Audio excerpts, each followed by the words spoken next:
Best moments in your 15-year relationship with NBC. That comes from our good friend PFT PM Posse.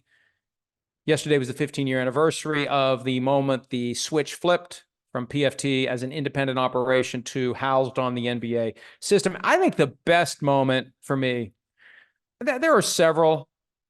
I mean, realizing that they were going to put me on TV and actually allow me to continue to be on TV after my first shot at TV, that was rewarding because it just changed everything that we do. It expanded things. It changed my life, good ways and bad ways. Not being home on weekends during football season, I kind of like to be here, but hey, it's worth it to go be part of NBC's Football Night in America. But I think the most rewarding was when we did our most recent contract because you never quite know if the NFL is ever going to successfully get the message through to its broadcast partner. We probably had enough of this guy. Maybe you should think about not keeping this guy around. So the last deal we did, which was one that I was very happy with financially, and that secured our relationship through June of 27. It's kind of the point where, and that'll be 3 years from now. It'll be 18 years with NBC. I'd like it to continue after that, but if it doesn't, I got my money. I don't need to keep doing what I'm doing at that level. PFT can go back to being independent. I can do whatever advertising deals I need to do. I'll have the money to keep the doors open while we go back to being independent. But if that's what happens, I'll be fine. I'll be fine. So that was the moment where you always want to get to the point where, and it's a profane term that I usually use to describe this amount of money. And I don't want to make Kristen bleep it out. It's FU money. Once I signed that deal, I knew that by the time it was done, I did the math. I was probably already there, but this kind of cemented it. Like, this would be 18 years, unless they fire me first, but there's still a contract they'd have to deal with. 18 years, and if it doesn't continue, I'll still be able to keep going as an independent media outlet, which frankly, and this is probably the best argument to the NFL to not try to silence me. Imagine how worse I'd be if I wasn't connected to a broadcast partner. So those days could be coming in only 3 years, and who knows, maybe I'll choose 3 years from now to take that path. All right. Another very important question from PFT PM Posse. What's the best thing you've grilled lately? Most fun thing you've done during hiatus? I've discovered the chicken cutlet, Tommy cutlets. Hey, I used to buy the big chicken breasts that are like an inch thick and they take forever to cook and it's hard to get them to the right level of moisture. And then you get the chicken tenders, which cook very fast. The grilling experience of the chicken tenders is not all that great because by the time you put them on, they're basically done. The cutlet is awesome. I made them last night. The cutlet is awesome. My wife found some seasoning that's kind of a buttery seasoning that you sprinkle on and you flip it over 3 minutes. And I put a little bit of butter. My wife likes this Irish butter that I don't really like it like on toast or anything, but you put it on top of a steak for that last minute or so, on top of a grilled chicken cutlet, the last minute or so. It is awesome. And I got a couple left upstairs, and I'm probably going to go have one for lunch as soon as we wrap this up. Most fun thing I've done during the hiatus. Haven't really done any fun things yet.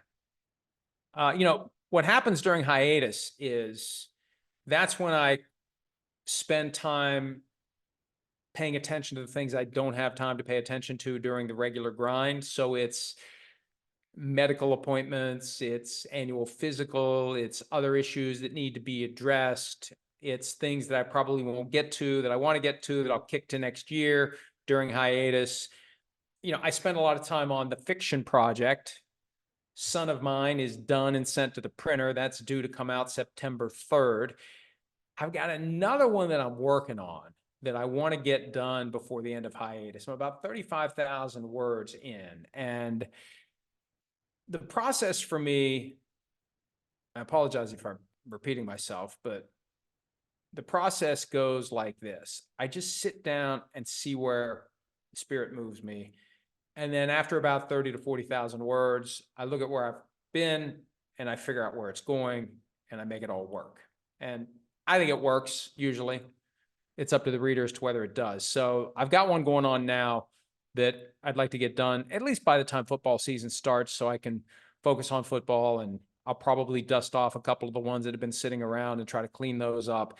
The creative process is more demanding of just, your thoughts and your time when you're actually in the drafting, but I have a little more time than usual. During football season, I can find an hour or two, 3 or 4 days a week where I can really sit down and crank. And so that's one of the things that I'm trying to do to keep busy during this hiatus, which is already 2 weeks in, and we've got 6 weeks left, and then we'll be back on PFT Live every day. CJ Newman, are you going to give away any codes this year for Madden? I don't get Madden codes anymore. You know what happened? And I'll be candid about it. Remember when they had the song on the soundtrack and they bleeped out Colin Kaepernick's name? Remember that? I dared to write about that. And coincidentally or not, I don't get free codes anymore. So anyway, I play Madden every day. I'd be a great ambassador for Madden if they just chose to lean into it. I get on a bike, I ride it for an hour, and I play Madden Ultimate Team every day. I could be a great salesperson for Madden, a great ambassador for Madden if they chose to take advantage of it, but they haven't, and that's fine. I'm still going to keep playing it. I've tried other games, and I'll try other games, and I'll end up wasting my 50 or 60 bucks because it's like, oh yeah, this game sucks. I'm going to go back and play Madden every day. Ultimate Team every day that I'm home. An hour on the bike and an hour of playing Madden, but no free codes, presumably because apparently somebody got their nose out of joint when I decided to tell the truth. That's their problem, not mine. Okay. Man,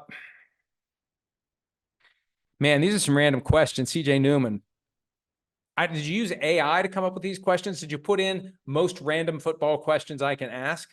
What's the most amount of yards you've seen picked up on a quarterback sneak? I really don't. 5? I don't know. Another one from CJ Newman.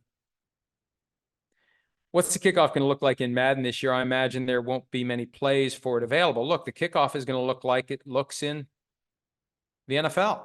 That's going to be our first shot at experimenting with it. What do? Got to hit the landing zone from the goal line to the 20. If you're short, it goes to the 40. If you're out of bounds, it goes to the 40. If you kick it out of the end zone, it goes to the 30. Of course, in the early stages of the Ultimate Team, good luck kicking it to the opposing team's 10 with the kickers they give you. But yeah, we'll find out how it looks. And it's going to be hard for EA to approximate what it's going to look like in the NFL because all they have to go on is what the XFL did. So it's going to be, I think, the most fascinating aspect of the new Madden. How are these kicks going to go? And is the algorithm going to allow, basically, you put a great returner back there, he gets through one hole, and he's loose, and there's only a kicker to beat. Are we going to have a lot more? We should. If there's going to be more kickoffs that are live, there should be a lot more long returns in the new version of Madden. All right. CJ Newman's got more questions, but I'm going to move on to someone else. K. Tranada is elite. How can all the NFL teams afford roughly $500 million each for the Sunday ticket lawsuit, but not have the money to redo their own stadiums themselves? Oh, they've got the money to redo the stadiums themselves. If they had to pay for their own stadiums, they would. But why do it if you can leverage the local government to give you free money?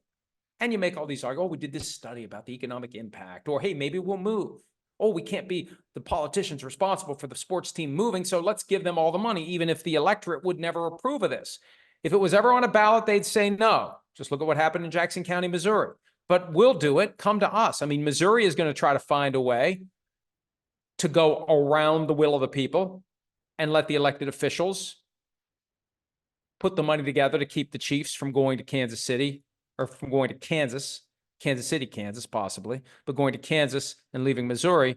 So yeah, it's apples and oranges. And again, there's no guarantee they're going to have to come up with that money. At least, and this is, I think, one of the reasons why they're going to push the appeals as far as they can. It gives them ample time to come up with a strategy for getting together $14.088 billion, because as I pointed out over the weekend, some of the owners might not be able to write a check for $440 million if it ever comes down to it. Here's a good question from William Reynolds. Whatever happened with the last two lawsuits Deshaun Watson was dealing with? Did they get settled or just go away? They were supposed to go to trial at some point. I got to poke around a little and see. I'll send a couple of emails and see what's going on with those Deshaun Watson cases. Maybe they were quietly settled and nobody ever asked and nobody ever told, and off we go with Watson entering year 3 of his 5-year fully guaranteed contract with the Browns. All right, scrolling through here to get a few more of these before we wrap this up. Matt Bostic, given the influence of NIL in college, will the NFL have to liaise with the NCAA regarding potentially capping college salaries in order for NFL teams to remain salary cap compliant when players come into the league and avoid players getting less pay when they are first drafted? Look, I'm not sure I understand the question, but unless and until there is a nationwide union that represents all players for all NCAA institutions, anything that college football tries to put in place by way of a salary cap, limits, or whatever is going to be an antitrust violation. That's why we got to this point. After years of having massive antitrust violations hiding in plain sight, because all of these colleges are independent businesses. When they come together under the umbrella of the NCAA, and the NCAA says, these are the rules. You can only give them tuition, fees, room, board, and snacks. And that's all you can give them. And you can give them nothing more. That's an antitrust violation because they're coming together and they're fixing the wages.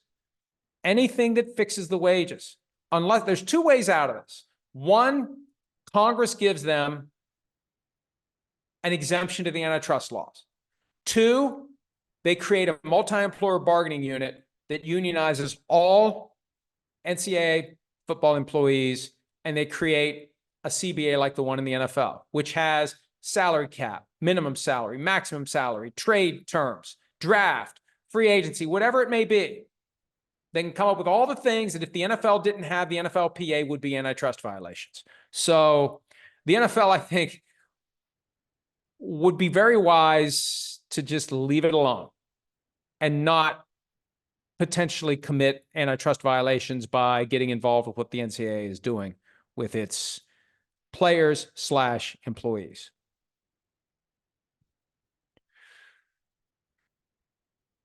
James M., also known as Dr. J144, are quarterbacks underpaid or are star NBA players overpaid?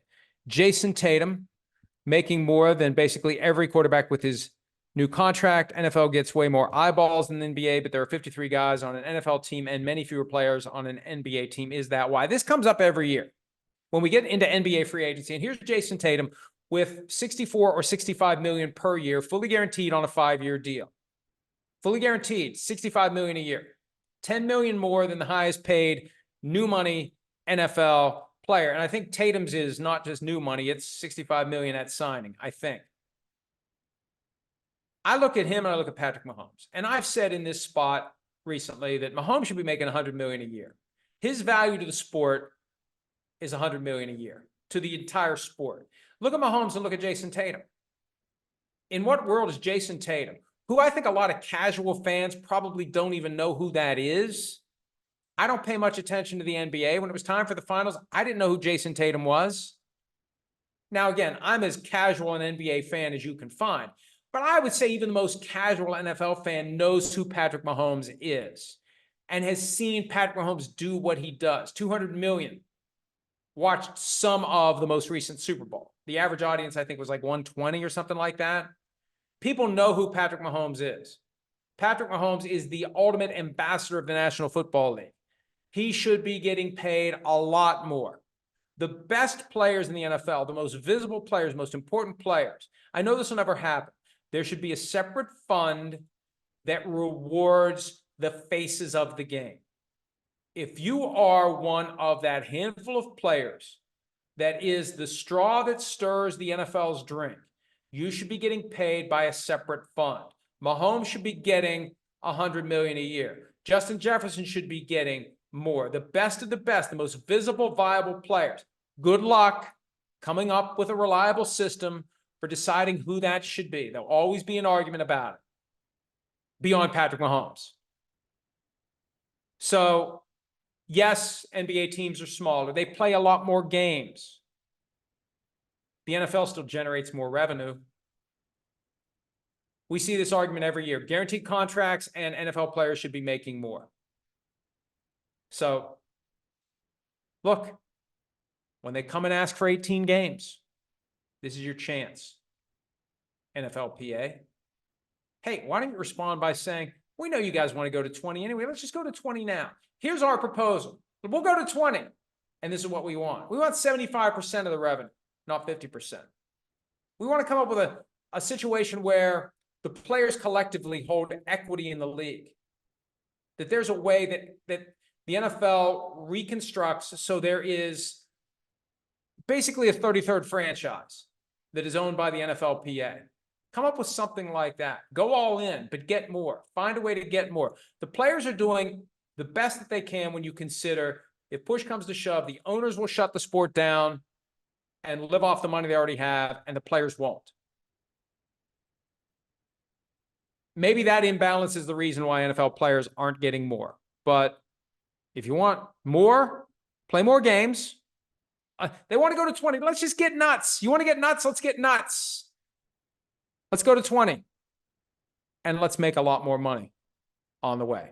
That would be one way to balance out where things stand between NBA free agency and what NFL quarterbacks make.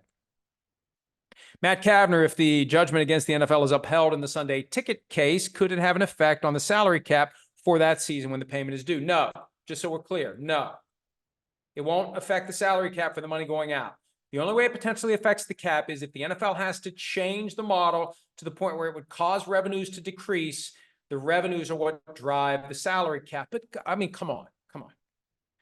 Whatever the NFL does here, do you really think they're going to be making less money? Even if they have to sell Sunday ticket in a way that doesn't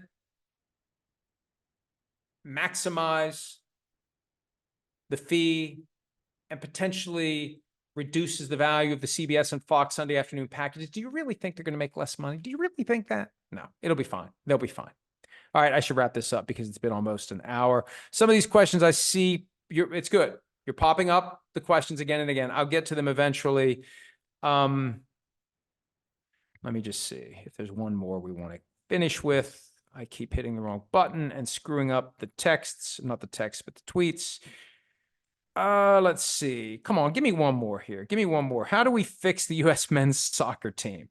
I really have no opinions about U.S. men's soccer other than this. The World Cup is coming. Don't you get an automatic berth in the World Cup if you host it? That may be the only way the U.S. men's team gets in. And I am very fascinated by this Copa America and the reaction to the grass, either the grass that is already there, like in Miami and Las Vegas, or the grass that is temporary in Dallas and Atlanta. There's like 14 total NFL venues that are being used for Copa America. This is a good dry run for what's coming in 2 years when a bunch of NFL stadiums are going to have the World Cup. Will the World Cup grass, as provided by the United States in these stadiums, especially the artificial turf stadiums, will it hold up to FIFA and soccer fan scrutiny? And will it embolden the NFL Players Association to say, we want grass in every stadium? Hey, back to what I was talking about earlier. You want 18? Let's go to 20 and let's have grass in every stadium. Let's go to 20 and let's have a higher piece of the pie. Let's go to 20 and let's have more players on the roster and more players in uniform. You know you're going to squeeze us to 20 eventually. Let's just go ahead and do it now. What they could get if they would just do that. Hi, it's Mike Florio. Thanks for watching PFT on YouTube. Hit subscribe for the latest news and analysis from Pro Football Talk.